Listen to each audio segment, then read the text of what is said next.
आजची रात्र सर्वांचा आनंद परत येण्याची रात्र झाली होती. सगळा आनंद आज आर्यन आणि खुशी यांच्यासोबत होता. टीना नावाच्या वादळाला आज आर्यनने ठिकाणावर पोहोचवले होते. आज पहिल्यांदाच आर्यन आणि खुशी सर्वांसमोर एकत्र होते. इकडे गाणे संपले होते आणि सर्वांचे पाय एकसाथ थांबले. पण एकमेकांमध्ये हरवलेल्या आर्यन आणि खुशीला त्याचे भानच नव्हते. हॉलमध्ये उभ्या असलेल्या प्रत्येकाच्या नजरा त्यांच्यावर खिळल्या होत्या. कारण एकच होते, आर्यन सरपोतदारचे कुठल्याही मुलीच्या जवळ न जाणे. दुनिया त्याला फक्त यासाठी ओळखत होती की तो फक्त त्याच्या कुटुंबाला महत्त्व देतो. अशा परिस्थितीत एक मुलगी त्याच्या जवळ असणे लोकांसाठी धक्कादायक होते. ही तर दुनियाची गोष्ट होती. पण खुशी आणि आर्यन दोघांनाही असेच राहायचे होते. एकमेकांच्या सोबत एकमेकांच्या जवळ जगायचे होते. जेव्हा खुशी आणि आर्यन बराच काळ वेगळे झाले नाही, तेव्हा नैना त्यांच्याकडे आली आणि म्हणाली, आर्यन, खुशी, सगळे तुम्हालाच पाहत आहेत. या क्षणी तुम्ही आकर्षणाचे केंद्र झाले आहात. मला वाटते की तुम्ही लोकांच्या नजरेपासून दूर राहणे आवश्यक आहे. नैनाचे बोलणे ऐकून दोघेही एकमेकांपासून वेगळे झाले. खुशी लोकांकडे पाहते आणि सगळे तिच्याकडे बघत असतात हे पाहून ती धावत जाऊन रेश्माला मिठी मारते. खुशीकडे सर्वांचे लक्ष पाहून सुजय त्यांचे लक्ष स्वतःकडे वेधण्यासाठी माईकसह स्टेजवर जातो. सुजय, मला वाटतं आजचा दिवस माझ्या आयुष्यातील सर्वात सुंदर दिवसांपैकी एक आहे. कारण आज देवाने माझ्या आयुष्यात त्या मुलीला माझ्यासाठी पाठवले आहे, जी सदैव माझीच राहील. आर्यन नैनाला धरतो आणि तिला स्टेजवर आणतो. सुजय हातपुढे करून तिला स्टेजवर बोलावतो. यावेळी नैना आणि सुजय स्टेजवर उभे होते. सुजयचे डोळे यावेळी ओले होते. त्याला बोलायचे होते, पण शब्दच निघत नव्हते. अशा स्थितीत नैना त्याचा हात धरते. तो बोलू लागला, मी रोज सकाळी देवाचे आभार मानतो. त्यांनी माझ्यासारख्या अनाथ व्यक्तीसाठी असे कुटुंब दिले. पण यासाठी आभार हा शब्द खूपच छोटा आहे असे मला वाटते. तुमच्यापैकी अनेक जर विचार करत असतील, माझ्या नावामागे सरपोतदार आहे, तर मग मी अनाथ कसा? त्याचं कारण फक्त हे माझं कुटुंब आहे, ज्याने मला सर्व सुखे दिले, जे माझ्यासाठी कधीच नव्हते. सुजयचे बोलणे ऐकून सर्वजण त्याच्याकडे पाहू लागले. सगळ्यांना जाणून घ्यायचे होते की शेवटी सुजय स्वतःला अनाथ का म्हणत होता. एवढं बोलून सुजयने आर्यनकडे पाहिलं आणि स्पॉटलाईट आर्यनवर गेली. आर्यनकडे बघत तो पुढे बोलू लागला, हा माझा आर्यन आहे आणि तुमच्यासाठी आर्यन सरपोतदार. खरं तर तुम्हाला माहीत आहे, तो आर्यन रागीट, एक अतिशय कठोर व्यक्ती आणि त्याच्या तत्वांवर ठाम आहे. पण माझ्यासाठी आर्यन माझा सर्वात चांगला मित्र आणि माझा भाऊ आहे, जो मला या जगात सर्वात प्रिय आहे. मी त्याच्यासाठी कोणाचाही जीव घेऊ शकतो आणि वेळ आल्यावर मी माझा जीवही देऊ शकतो. मी तुम्हाला माझ्या कुटुंबातील इतर सदस्यांची देखील ओळख करून देतो. स्पॉटलाईट आता रेश्मा आणि शरदकडे वळते. सुजय, रेश्मा दी, जी माझ्यावर आर्यन आणि करणपेक्षा जास्त प्रेम करते, आणि जिजू, मला कधीही उदास राहू देत नाही. आर्यन नंतर मी बोलता माझे बोलणे समजून घेणारे कोणी असेल तर ते आहे दीदी आणि जिजू. जगातील लोकांना रोज देवाकडे मागूनही अशी भेट मिळत नाही. सुजय त्यांना स्टेजवर बोलावतो आणि मग करणकडे बघून त्याला स्टेजवर यायला सांगतो. सुजय, करण, ज्याने मला मोठ्या भावाचा हक्क दिला, आजी आणि ज्यांनी मला त्यांचे प्रेम आणि नाव दिले. मामी आणि आजीही स्टेजवर येतात. मामा, जी माझी बोरिंग पेंटिंग बनवत असतात, मामाही स्टेजवर येतात. माझी खूप नाते आहेत, जी मला कधीच एकटे वाटू देत नाहीत. तरीही कुठेतरी आई आणि वडिलांची कमतरता होती. सुजय सतीश आणि सुमन यांच्याकडे बघत, आणि मग आई आणि वडिलांच्या रूपात मला नैनाचे आईवडील मिळाले, ज्यांनी मला त्यांच्या मुलीच्या आयुष्यात सामील होण्यास सक्षम मानले. या सर्वांसाठी मी मनापासून आभारी आहे. सुजय आणि इतर सर्वांच्या डोळ्यात अश्रू येतात. रेश्माने सुजयच्या गालावर प्रेमाने चापट मारली आणि म्हणाली, छोटे, जर तू स्वतःला पुन्हा त्या नावाने हाक मारलीस तर आम्ही तुझ्याशी कधीच बोलणार नाही. तू माझा भाऊ आहे आणि हेच आजचे सत्य आहे. असे बोलून रेश्मा रागाचे नाटक करते आणि तोंड दुसरीकडे वळवून खाली जाऊ लागते. सुजय तिच्यासमोर जाऊन कान पकडून तिच्यासमोर बसतो. रेश्माने त्याला उठून मिठी मारली. मग आर्यन येतो आणि सुजयच्या पोटावर एक ठोसा मारतो आणि त्याला पुढे ओढतो आणि त्याच्या गळ्यात हात घालून त्याची मान खाली करतो. त्यामुळे सुजयला वेदना होत आहेत. सुजय, भाऊ सोड, दुखतंय. आत्ता मी तुझी स्तुती करत होतो. मला शाब्बासकी देण्याऐवजी माझा गळा दाबतोय. आर्यन, अच्छा, आत्ताच तुझा गळा दुखायला लागला का? थोड्या वेळापूर्वी तू एवढं मोठं मोठं बोलत होतास तेव्हा तुझा गळा दुखत नव्हता का? तुला खूप भाषण करायची आवड आहे. आज तुला राजकारणात प्रवेश मिळाल्यावरच मी तुला सोडेन. आर्यनने आपली पकड आणखी घट्ट केली. सुजय, भाई सोड, माझे लग्न आहे उद्या. मेलो तर सांग तुझ्या वहिनीचे काय होईल? आणि इतकंच काय, तर तुझ्या सिक्रेट गोष्टी सगळ्यांपासून कोण लपून ठेवणार? सोड यार, दुखतंय. मी गंमत करत नाही. चुकून एखादी शीर इकडे तिकडे झाली तर काय करशील तू? मी तुझ्यासमोर हात जोडतो बाबा, आता मला सोड. आर्यन त्याचा हात पाहून, मी यावेळी सोडतोय. पुढच्या वेळी तू असं कधी काही बोललास तर हाताने गळा दाबून टाकीन, तोंड पुढीन, ते वेगळंच.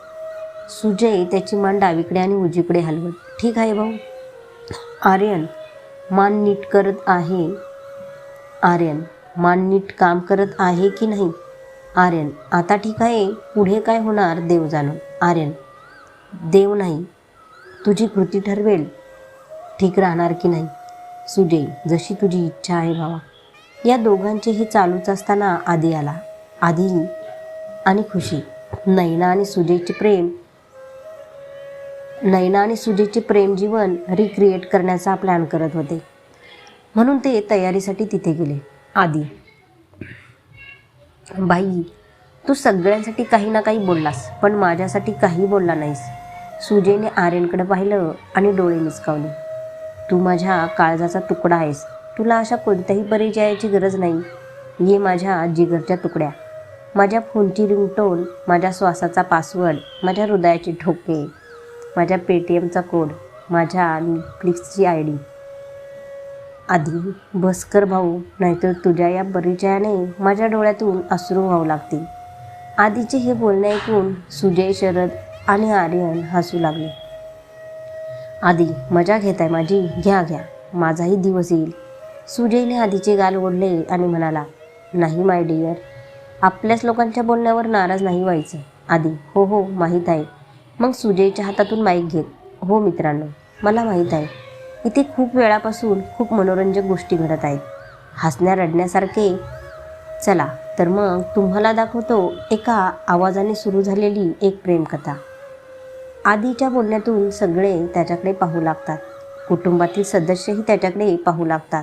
आधी, एवढा धक्का बसण्याची गरज नाही. अर्थात ही स्टोरी माझ्या भावाची आणि गोड बहिणीची आहे, जी रिक्रिएट करणार आहे खुशी आणि आधी. तर तयार मित्रांनो, enjoy romantic love story. Please तुम्ही सर्वजण बसा. आधीने हे सांगितल्यावर स्टेजवर पडदा पडतो आणि परत उठतो. तेव्हा समोर तेच दृश्य दिसते जेव्हा सुजयने पहिल्यांदा नैनाचा आवाज ऐकला होता. हे दृश्य पाहून त्या दोघांकडे पाहू लागतात. मग नैनाने लाजून मान खाली केली. सुजयने तिचा हात आपल्या हातात धरला. पुढचे दृश्य सुजयचे आहे, जेव्हा त्याने पुलावर ओरडून आर्यनला सांगितले होते की त्याचे तिच्यावर प्रेम आहे. रेश्माने हसत त्याच्याकडे बघितले आणि म्हणाली, छोटे, सगळ्यात आधी देवाला सांगत होता. सुजय देवाबरोबर सेटिंग करत होतं की मुलीने लवकर होकार द्यावा.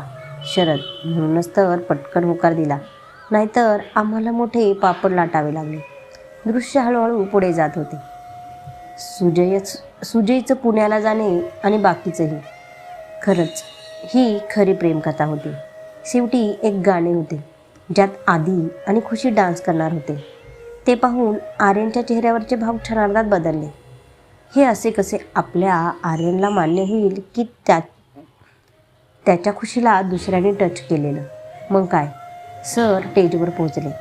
आर्यनच्या भावना समजून आधीनेही तिथून निघून जाणेच योग्य मानले. परफॉर्मन्ससाठी खुशीने डीप बॅक ब्लाऊजसह पीच रंगाची गोल्डन बॉर्डरची साडी घातली होती. खरं सांगायचं तर आपली खुशी त्यावेळी कोणत्याही नायिकेपेक्षा कमी दिसत नव्हती. मग आर्यनने मागून खुशीची कंबर धरली आणि गाणे सुरू झाले. तुम ही तन्हा थे, हम भी तन्हा थे, मिलके रोने लगे, एक जैसे थे दोनों के गम, दवा होने लगे. तुझ में मुस्कुराते हैं, तुझ में गुनगुनाते हैं, खुद को तेरे पास ही छोडाते हैं. एकमेकांत तल्लीन झालेले खुशी आणि आर्यन या गाण्याचे बोल सोबत घेऊन चालत होते. असे म्हणतात की ज्याच्यासोबत आयुष्य घालवायचे आहे त्या व्यक्तीच्या हातात जेव्हा तुमचा हात असतो तेव्हा पावलांनाही काहीही म्हणावे लागत नाही, ते त्या व्यक्तीच्या पावलामागे चालू लागतात. हेच या दोघांसोबत घडत होतं. गाणं इतकं सुंदर होतं की सगळेच त्यात हरवून गेले. काही गोष्टी परिस्थितीशी तंतोतंत जुळतात. आजही हेच घडत होतं. खुशी आणि आर्यनचा डान्स परफॉर्मन्स आजची रात्र खूपच छान करत होता. गाणे संपले आणि प्रत्येक जोडप्याच्या हातात त्यांच्या जोडीदाराचा हात होता. आणि आज ही दोन अपूर्ण माणसे आर्यन आणि खुशीसुद्धा एक झाले होते. त्यांच्या परफॉर्मन्सनंतर सर्वांनी टाळ्या वाजवल्या. या सगळ्यांनंतर जिजूच्या आणि आर्यनच्या सांगण्यावरून सुजय आणि नयनाच्या अंगठ्यांची देवाणघेवाण केली जाते, कारण यापूर्वी असे घडले नव्हते. पार्टी संपल्यानंतर आणि सर्व पाहुणे निघून गेल्यावर जिजू सर्वांच्या झोपण्याची व्यवस्था हॉलमध्येच करतात, कारण स्पष्ट होतं सगळे रात्रभर बोलणार होते. सर्व हॉलमध्ये बसले होते. सुजय आणि आर्यन रेशमाच्या मांडीवर डोके ठेवून पडले होते. मामी, आजी, सुमनजी, सतीशजी आणि आत्या लग्नाच्या तयारीबद्दल बोलत होते. खुशी नयनाची मेहंदी पाहत होती. रात्रीचे 1 वाजले होते तेव्हा करणने सुजयचा हात धरला आणि म्हणाला, भाई, सर्व वडीलधारी मंडळी आपापल्या बोलण्यात व्यस्त आहेत. आपण छान खेळ खेळू का? आपण छान खेळ का खेळू नये? खूप मज्जा येईल. सुजय, हे पण बरोबर आहे. तसेही जिजू आज रूमवर जाऊन झोपू देणार नाही, त्यामुळे कंटाळा येण्यापेक्षा काहीतरी खेळलेलंच बरं. मग आधी म्हणतो, सामान्य खेळ तर सगळेच खेळतात, का नाही? आज ट्रूथ अँड डेअर का खेळू नये? म्हणजे सगळ्यांचे रहस्य बाहेर येईल. सगळे तयार होतात.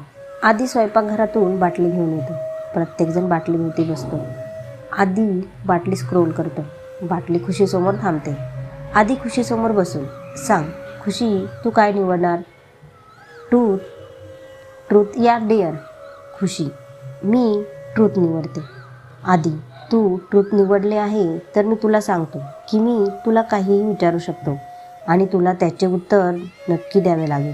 खुशी, ठीक आहे, मी यासाठी तयार आहे. आधी, तर सांग, तू आजपर्यंत कोणाला किस केले आहेस की नाही? खुशी, हो, मी केलं आहे. खुशीने हे सांगताच सर्वजण खुशीकडे पाहू लागले. विशेष म्हणजे आर्यन. ज्यावेळी तो खुशीकडे रागाने पाहत होता, जणू त्याच्या डोळ्याने तो विचारत होता, कोण आहे तो? मला सांग, मी त्याचा खूनच करेन. सर्वांना असा धक्का बसलेला पाहून दोन्ही बहिणी हसू लागतात. आर्यन, वहिनी, इथे आम्हाला धक्का बसला आहे आणि तुम्ही हसताय. नाही ना, म्हणूनच मी हसते. आधीने सत्य सांगण्यास सांगितले तेव्हा तिने सत्य सांगितले. तिने गाईच्या वासराला किस केले होते. हे ऐकून सगळ्यांना हसू येते, पण खुशी गप्प आहे. ते आर्यन पाहतो. खुशी, मी चहा बनवणार आहे. कोणाला प्यायचा आहे का? सगळेजण हात वर करून हो म्हणतो. आर्यनही हात वर करून सर्वांसोबत हो म्हणतो. रेश्मा दी आश्चर्यचकित झाली, कारण हा तोच आर्यन होता जो चहाच्या नावाने सुद्धा पळत असे. खुशी उठून किचनमध्ये जाते आणि आर्यनही तिच्या मागे उठू लागतो. तेव्हा जुजू त्याचा हात पकडून त्याला ओढतो. आर्यन त्यांचा हात सोडतो आणि परत जायला लागतो.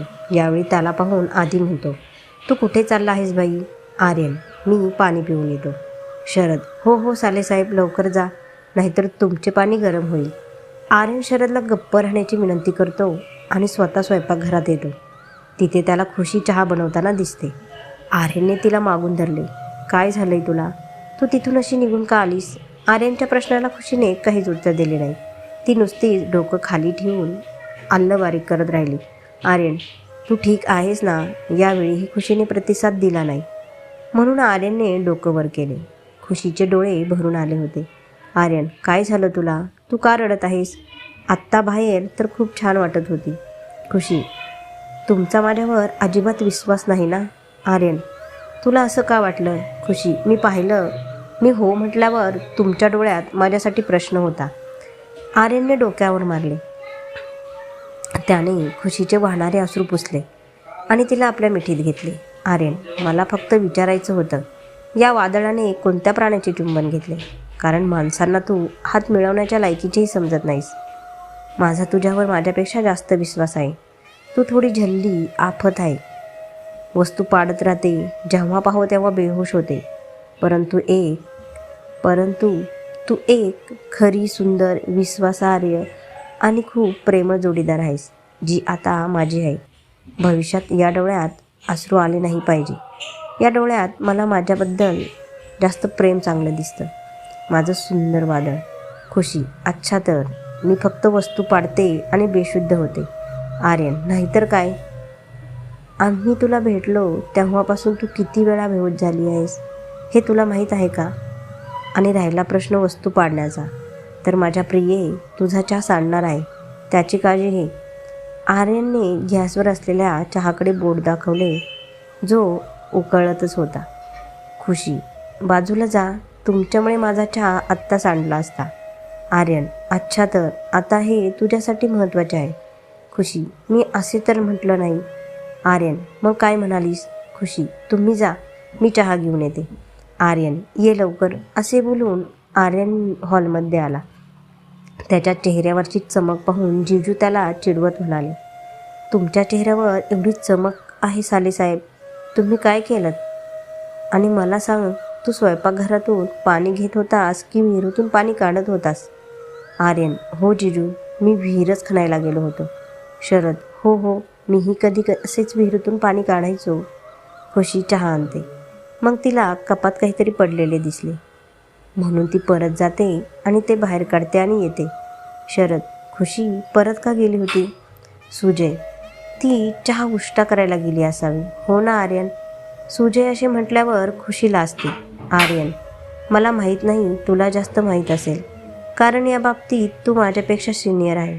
तुला या गोष्टींचा अधिक अनुभव असेल. आर्यनने सुजयचा डाव त्याच्यावरच परत केला. जिजू, छोटे सालेसाहेब, तू प्रत्येक वेळी विसरतोस, तो ग्रेट आर्यन सरपोतदार आहे. आजपर्यंत त्याच्यासोबत कोणीही जिंकू शकले नाही. त्याने काय धडाकेबाज उत्तर दिले आहे. सर्वांनी चहा घेतला. सगळे असेच बोलत होते, हसत होते, खेळत होते. त्यामुळे त्यांनी जे संकट दूर करण्याचा प्रयत्न केला होता ते पुन्हा त्यांच्या आनंदाला नजर लावायला येत आहे हे सगळे विसरले होते. कथा आवडली असेल तर लाईक करा आणि कमेंट करून सांगा. आणि हो, चॅनलवर नवीन असाल तर अशाच कथा वाचण्यासाठी सबस्क्राईब करा. धन्यवाद.